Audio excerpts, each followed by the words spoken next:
बिहार के लिए केंद्रीय बजट में किए गए प्रावधान चौंकाने वाली नहीं है। इसकी उम्मीद पहले से ही की जा रही थी। केंद्र की एनडीए सरकार के प्रति नीतीश की निष्ठा और धैर्य का यह परिणाम है। सरकार ने बजट सत्र के पहले दिन सोमवार को जब नीतीश को बिहार की विशेष राज्य दर्जा देने की मांग की खारिज कर दी गई थी, तो नीतीश कुमार ने कोई प्रतिक्रिया नहीं दी थी। इससे सबसे ज्यादा तकलीफ विपक्षी गठबंधन में शामिल दलों को हुई थी। नीतीश कुमार को इस्तीफा देने के लिए आरजेडी सुप्रीमो लालू प्रसाद यादव उकसाने लगे। कांग्रेस ने अंतरात्मा जाग जाएगी तक का जिक्र किया, मगर नीतीश कुमार खामोश रहे। इसीलिए उन्हें भी पता था कि विशेष राज्य का दर्जा टेढ़ी खीर है, अलबत्ता विशेष पैकेज मिल सकता है। यही वजह रही कि इस बार जदयू ने अपनी कार्यकारिणी की बैठक में जब विशेष राज्य की मांग का प्रस्ताव पारित किया तो उसके साथ विशेष पैकेज का विकल्प भी रखा था, यानी बिहार को खास मदद मिले। इसके लिए केंद्र सरकार के सामने सबसे अनुकूल अवसर आम बजट ही थी।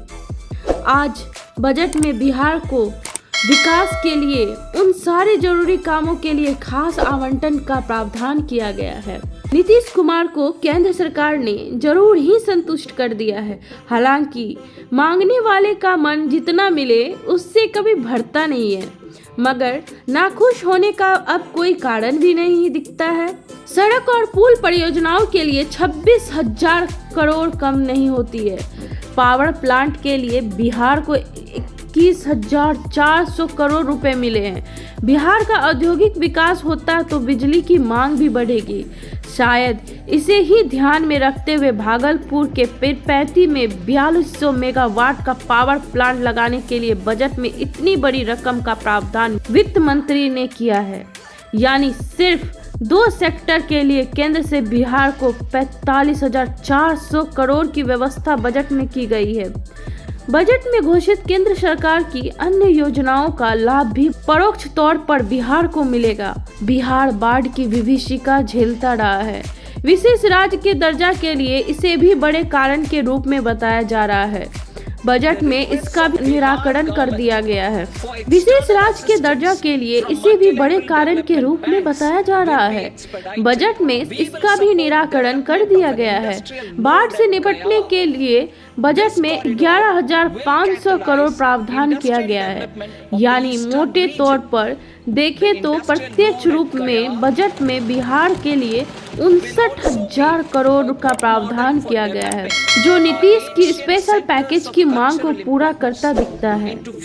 बिहार को विशेष राज्य के दर्जे की मांग भले मूल रूप से नीतीश कुमार की रही है, लेकिन विपक्ष अब इसका राग अलापेगा, वो भी सिर्फ दिखावे के लिए। नीतीश ने तो पहले ही विशेष पैकेज का विकल्प देकर केंद्र सरकार को धर्म संकट में बचा लिया था। केंद्र ने भी भले इसका नाम विशेष पैकेज न रखा हो, लेकिन 59,000 करोड़ रुपए विशेष पैकेज से कम नहीं दिखते। विपक्ष के पास बोलने के लिए अब कुछ नहीं बचा है। नीतीश को अब ना इस्तीफा देने की जरूरत है और न नरेंद्र मोदी सरकार के समर्थन वापस लेने की। उन्हें तो भाजपा के साथ रहने का प्रतिफल मिल गया है। उन्हें इस पैसे से बिहार के विकास की रूपरेखा तैयार कर भी केंद्र सरकार ने दे दिया है।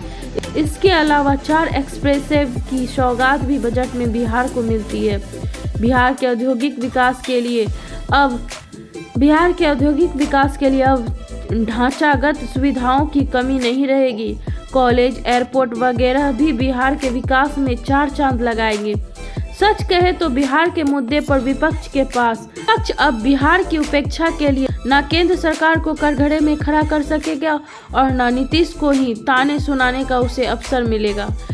प्रधानमंत्री नरेंद्र मोदी ने बजट सत्र से पहले ही ये संकेत दिया था कि विकास की मुकम्मल तस्वीर बजट में दिखेगी। बिहार के संदर्भ में तो ये बिल्कुल साफ नजर आता है। बिहार के संदर्भ में ये बिल्कुल साफ नजर आता है। देश के दूसरे राज्यों के साथ बिहार भी अब विकास की राह पर कदम ताल करता नजर आएगा। देश के दूसरे राज्यों के साथ बिहार भी अब विकास की राह पर कदम से कदम चलता नजर आएगा। इसीलिए कि ढांचागत सुविधाओं के साथ बाढ़ की त्रासदी से बचाव के लिए केंद्र सरकार ने जिस तरह उदारता और गंभीरता बिहार के प्रति दिखाई, वो उल्लेखनीय हैं। कैसी लगी आपको ये जानकारी? अगर अच्छी लगी हो तो प्लीज़ इस चैनल को लाइक करें, सब्सक्राइब करें और शेयर करें। और हाँ, हमें कमेंट्स में ज़रूर से ज़रूर बताएं कि आपको ये जानकारी कैसी लगी। ऐसे ही नई जानकारियों के साथ जुड़े रहे हमारे चैनल लेट्स टॉक के साथ।